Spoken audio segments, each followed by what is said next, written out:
No matter who they are or what job they do, you want to give your employees all the support they need. And UKG, with their HR, pay, and time solutions, can give you all the tools you'll need to help you make your people, all of your people, feel like they belong. UKG, our purpose is people. To learn more about UKG, visit ukg.com.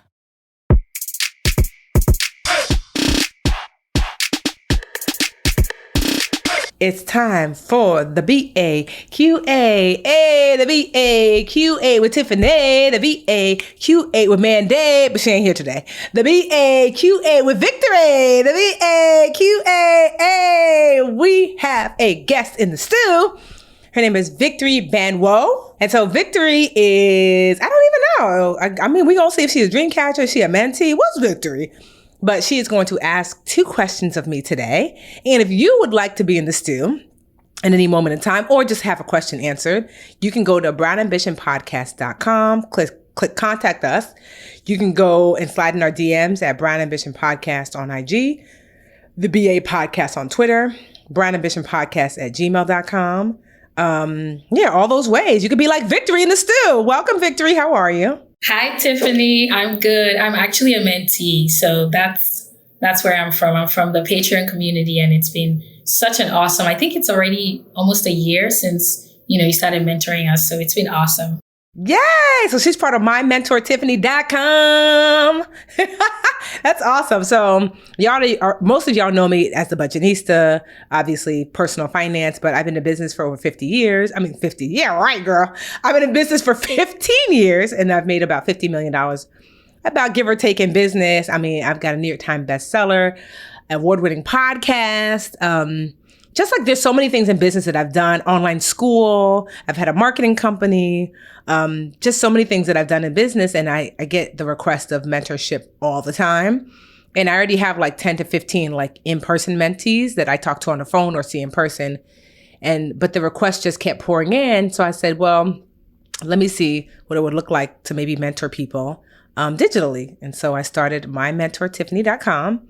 And Victory joined. And so now she's here. So Victory, now you get to ask me a question up close and personal. And so up close and personal. If you want to be a mentee, it's just mymentortiffany.com. And you can join us on over there. It's $20 a month. I mean, at least while I'm recording this, who knows what it'll be by the time you listen to it. But all right, Victory, what's your first question?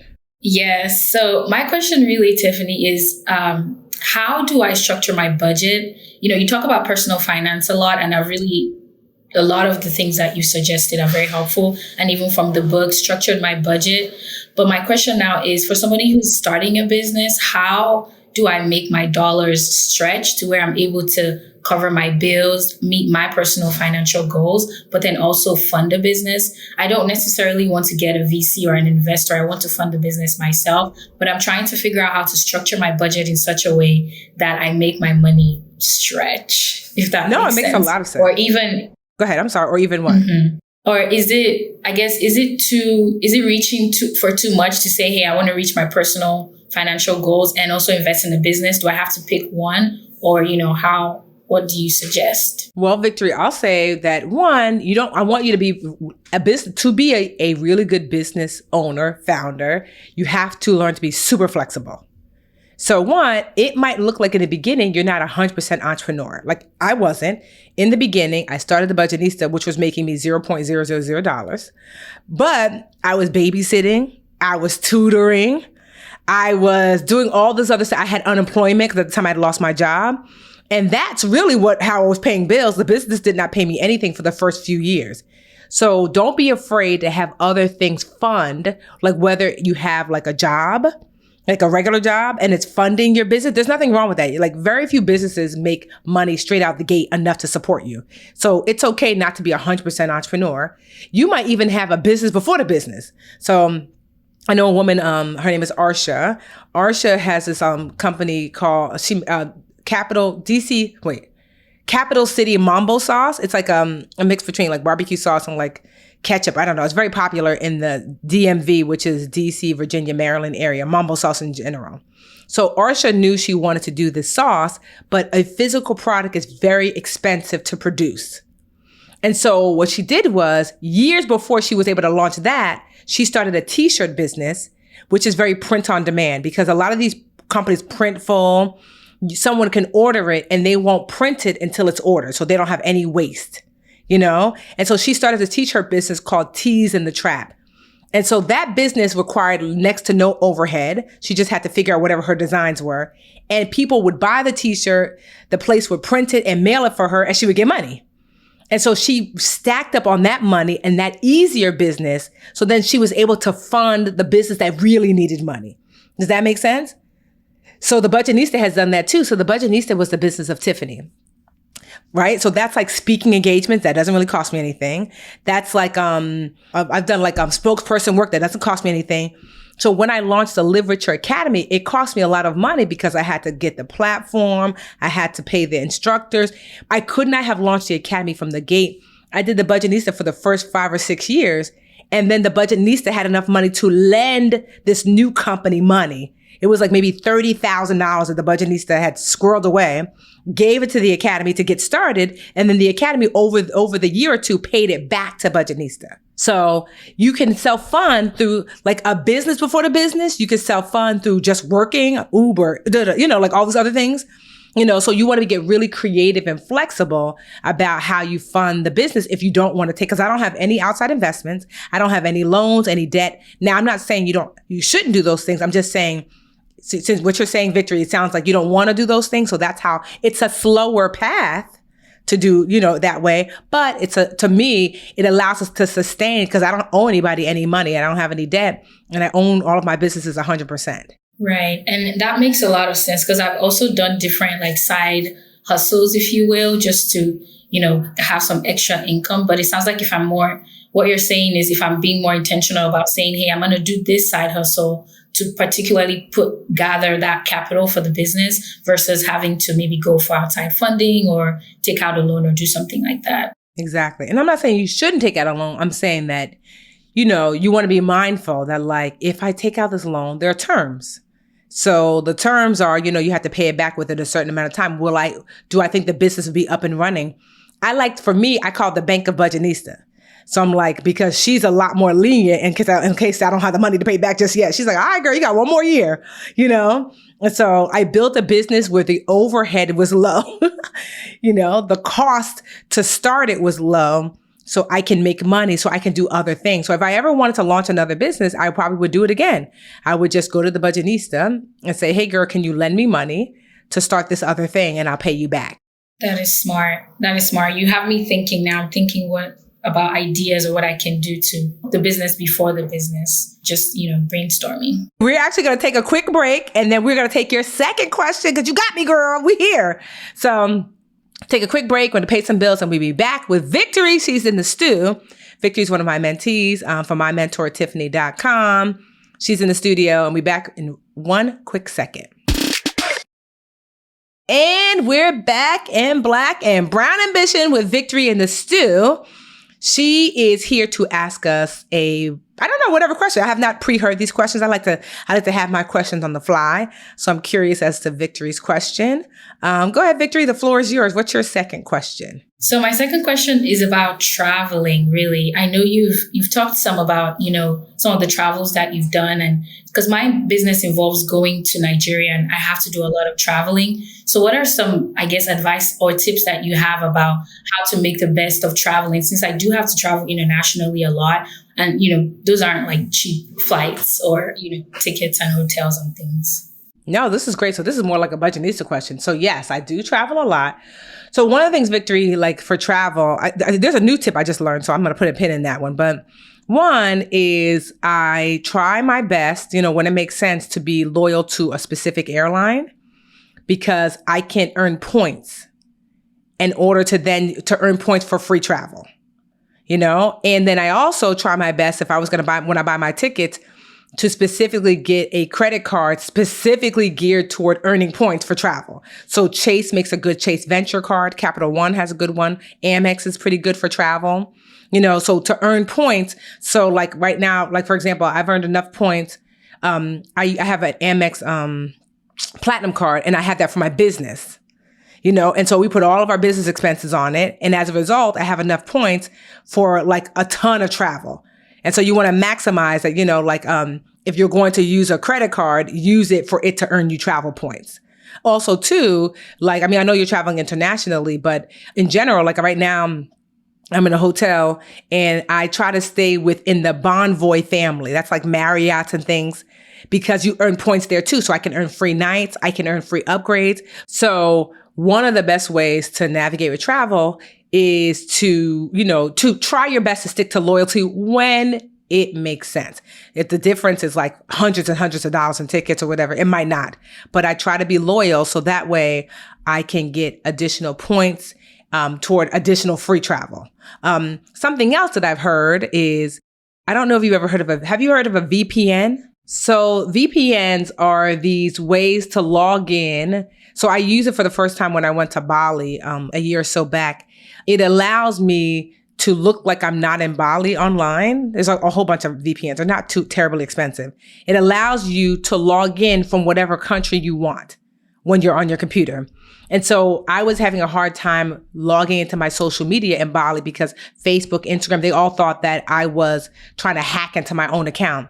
So I had to get a VPN, which basically is, I can't remember what it stands for, but it allows me to say, even though I'm in Bali, my computer looks like it's still in the United States. And with VPNs, what people use them oftentimes to like, if like, for example, the Netflix that you see in Nigeria is not the Netflix that you'll see in the US. So if you're logged in under your VPN, you can watch whatever people in Nigeria are watching via Netflix. But what's really great about it is that there are certain times when you can buy flights. You can say, if I bought my flight looking like I was in Nigeria on the United website, you actually might save money. So you can get this VPN and say, if I bought my flight as if I was in France buying my flight from the US to Nigeria. So I just saw that hack the other day. I was like, wow, my sister, who is actually in Nigeria right now, my sister Lisa and my sister Tracy, they're in Nigeria right now. Lisa said she used that to save $300 on her flight. She used it to look like, I'm going to buy my flight, but I'm not going to look like I'm buying my flight in America.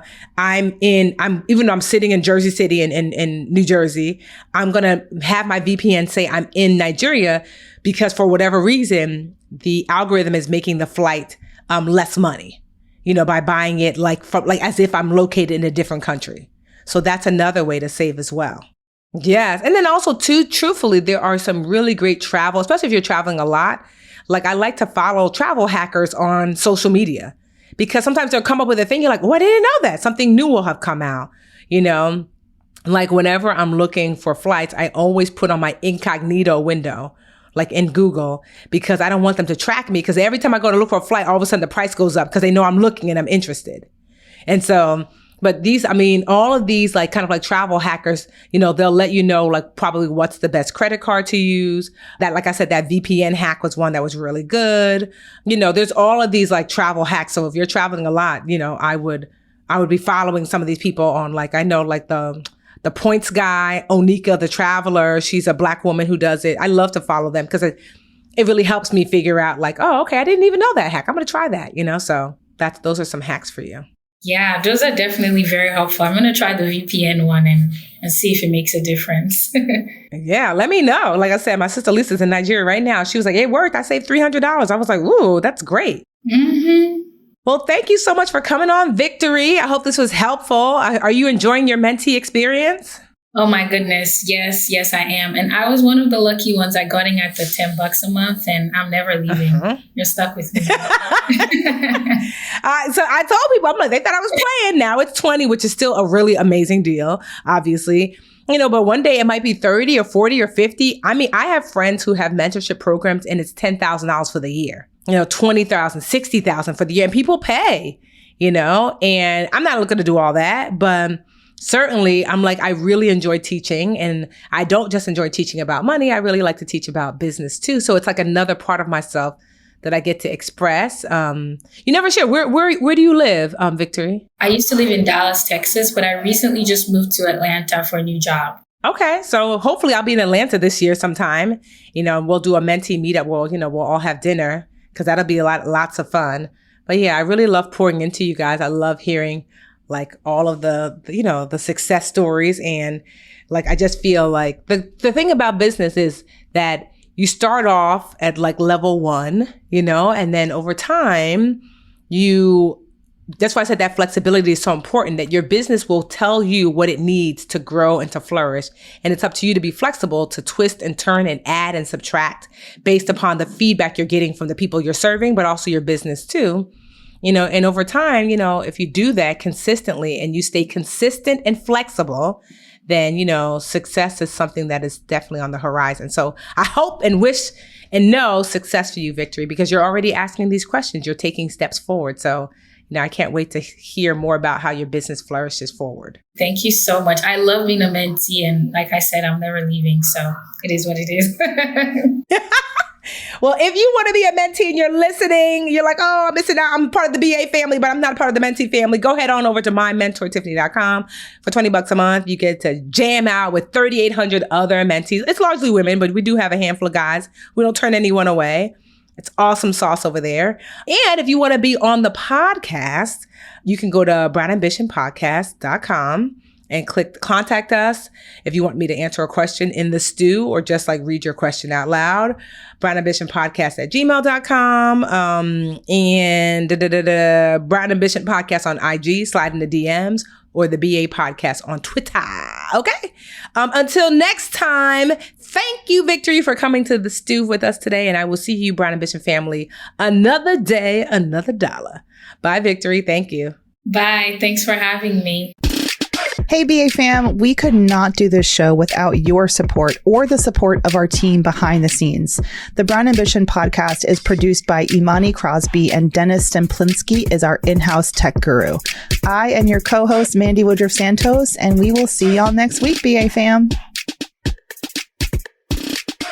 Welcome to Talkville, the ultimate Smallville rewatch podcast. Look, we have a lot of fans. We have a lot of people that watch the show. We have a lot of people that still watch Smallville. They show up to the cons. They're glorious. They're awesome. They're just loyal is the word. I guess I'm proud of the show. So I'm like, come on, man. Smallville. Because now everybody's like, Arrow and this. And these are all great shows. I'm not knocking the shows. I'm just saying, don't you remember us before the social media? I want to be a meme. Meme. Catch up with season 1 or start season 2 on YouTube or wherever you listen.